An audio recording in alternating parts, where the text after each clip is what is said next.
It's a great pleasure and honor for me to have the discussion with someone for whom I have great respect. And actually, Prime Minister, we met the first time nearly 40 years ago.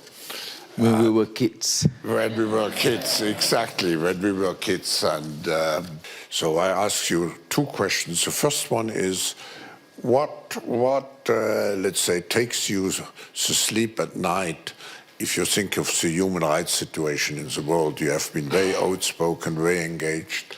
And second, with now the cancellation of the Paris Agreement by the US, will you maintain your commitment to green development in Malaysia?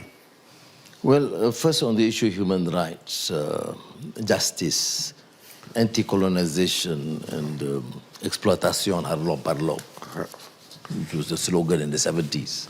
I've not forgotten that. I think we should remain consistent. You see, there is trust deficit. There is certainly the issue of deficit in terms of moral, ethical principles in governance. There is what I consider as hypocrisy, politics of ambivalence. But what do we see? So we will have to have a showcase. Malaysia is a multiracial country.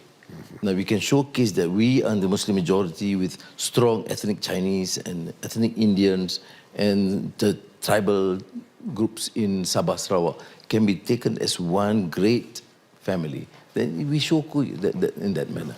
We have a problem in Myanmar. ASEAN has reached this 5-point consensus, but we are very aggressively engaging with Myanmar now on the principles which of course cannot ignore issue of human rights. On the issue of climate change, doesn't matter whether it's the Paris Accord or international recognition, we have to take measures to save our country and our society. And if it requires us to observe strictly the understanding which is tied to the Paris Agreement, we have to honor. And I think it is not a matter of honoring that. We are working at a faster pace. Yeah. That's why we have the ASEAN energy grid. It's a faster pace than what was projected earlier.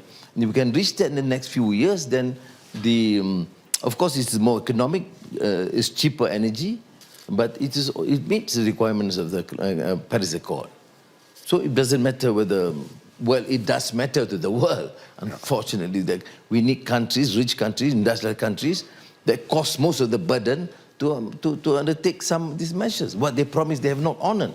But we can go on complaining, but we have to start doing it. So you ask me on the issue of human rights, human climate, is it because of international understanding? No. It is what is our commitment, our values dictate for the sake of humanity that we undertake bold, tough measures beginning from our home.